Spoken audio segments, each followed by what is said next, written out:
Welcome students to this third part of the chapter Ecosystem. Do you enjoy the mosquito bites? What crazy question I am asking, right? We don't enjoy it. Rather, it is so irritating. The bites are so very painful that at times we feel that there shouldn't be any mosquito in the world. What if there was no mosquito in the world? In the gardens, you see many trees, many plants.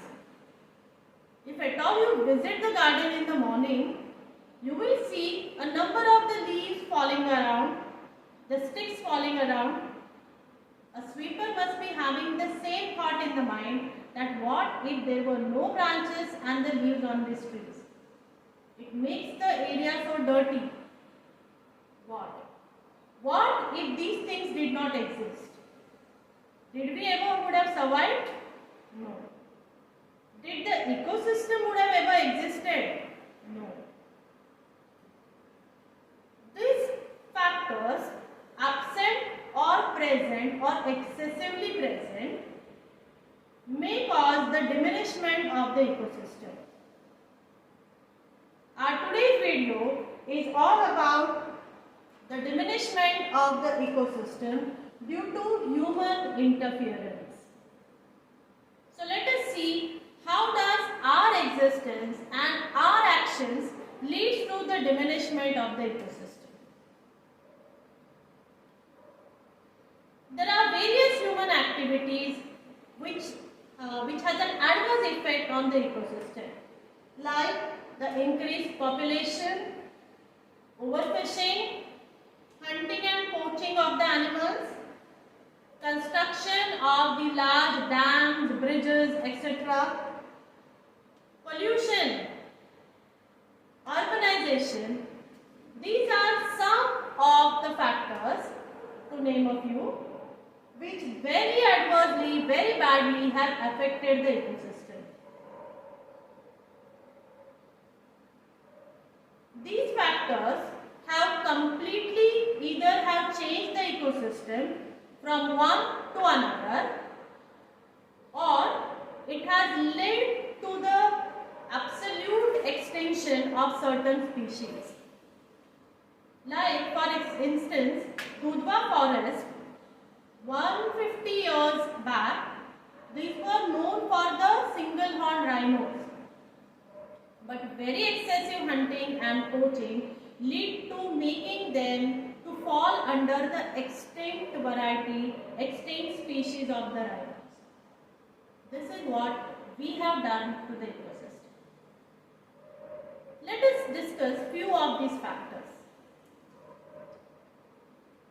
The first factor that we shall talk about is the increased use of resources due to the increased population.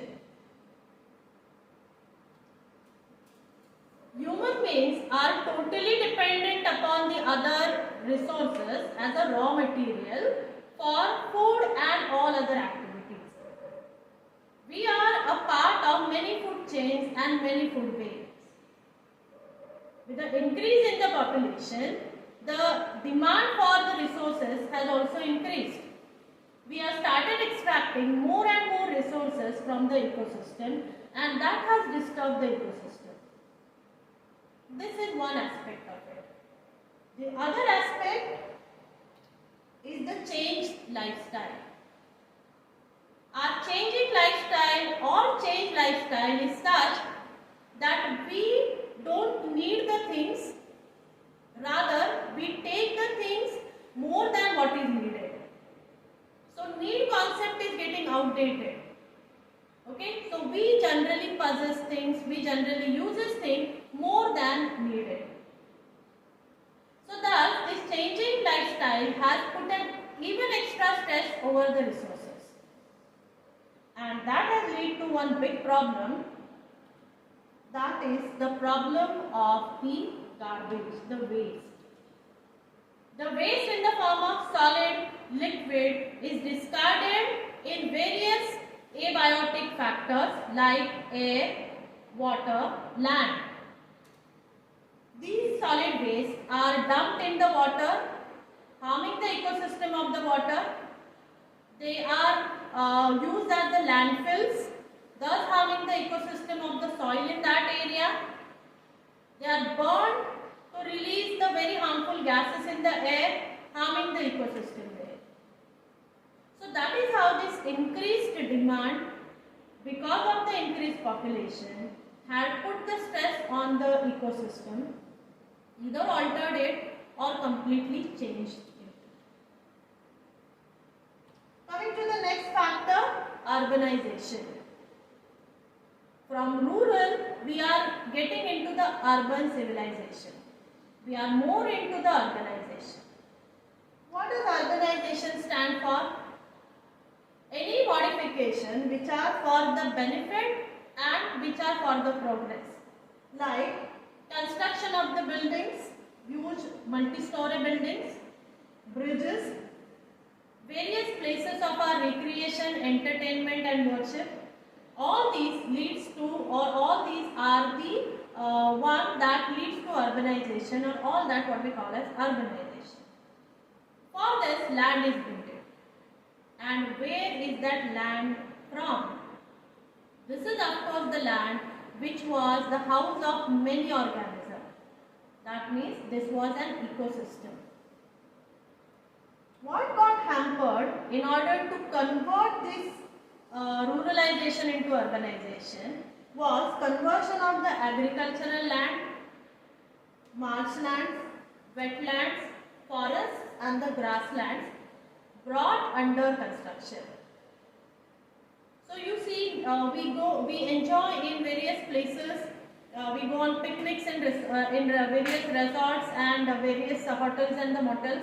And have you noticed where are they built now? Where are they made? These were actually the farmlands, or it is somewhere near some water bodies, or it is somewhere inside the forest. So such kind of things are called as the urbanization, which has underwent a complete change in the ecosystems which were existing there. Yet another reason that affects the ecosystems is the industrialization and the traffic because of the same, also because of the overpopulation. For the industrial purposes, raw material is needed, and this raw material is again obtained from either water or from the land. So there are various minerals that are obtained from the land, minerals obtained from the water, and there are many other resources which are used in the industries. Forests are cut down for the same, and also in order to suffice the needs of this overpopulation and also making it possible for all these resources, that is the raw material, to reach the industries, various roads, waterways, railways are constructed through the forests and the grasslands, causing the traffic even in those very quiet places, harming the ecosystem, damaging it almost completely. Because this traffic leads to a lot of pollution, not only in terms of the air pollution but also the water and the noise pollution, and which is harmful to all the organisms in the surrounding.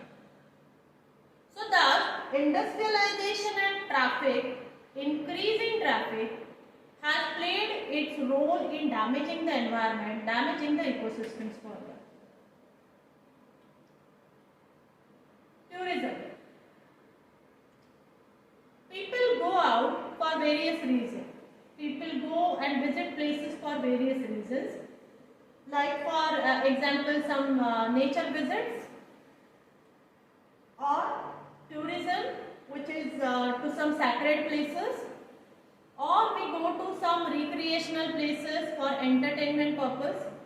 So tourism has these various areas where the people visit different places. To make them comfortable and to keep them inviting over there, facilities need to be provided. So right from the stay to the sightseeing, okay, to making the ways. Alright. So for all these different facilities needed to be provided, only then the tourism will flourish, only then people will keep pouring there. So for all this, again the ecosystem is damaged greatly.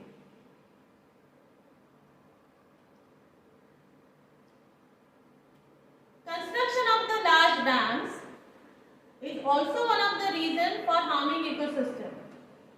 Dams are constructed over large rivers to have the power production. For that, huge walls are constructed and this stops the water. Now for that, huge amount of land around has to be evacuated. This building leads to many changes in the water bodies, adding the unwanted minerals and extracting out or stagnating of the minerals that are needed.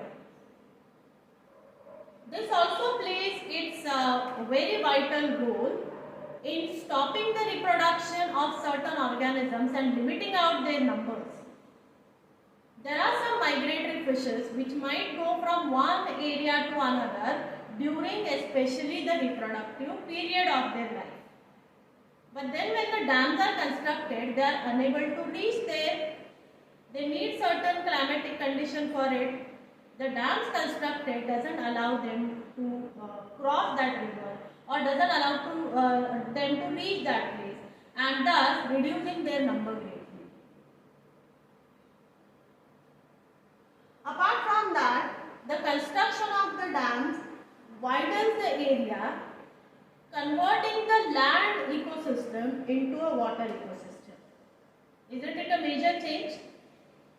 From the land ecosystem, there is a complete change, complete turnover to a water ecosystem. Organisms are hampered so badly. So thus, these and many more are the reasons for the diminishment of the ecosystem, for harming the ecosystem. Apart from that, wars. Wars between the countries are because of the unrest, which could be because of the boundaries or the minerals or the resources or the water. This could be some of the reasons for having the wars between the countries. I would say the synonym of war is destruction. Am I not right? Heavy bombing, mine explosion, huge amount of explosions. These are all creating noises, destroying the lands, waters, but naturally the organisms around. So war leads to nothing but the destruction.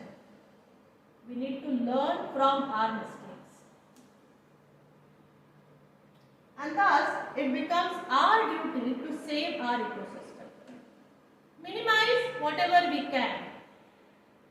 If we definitely can't stop something from happening, we can at least minimize it. Think about pollution. Pollution is something we cannot think about stopping it completely in today's scenario. But then we can minimize it. Protecting our land, protecting our ecosystem is completely in our hand, and that is one of our duties. So on that note, we have come to the end of this chapter. In this chapter, ecosystem, we learnt about the meaning of ecosystem, the interaction between various factors of the ecosystem. We learnt about the concept of niche, biome. We learned two types of biome, the land biomes and the aquatic biomes. We have learned the various types of land biomes and aquatic biomes. And lastly, we learned about the diminishment of ecosystem. Definitely a point to think about. So do think about it, enjoy today's day and have a great day ahead. Thank you.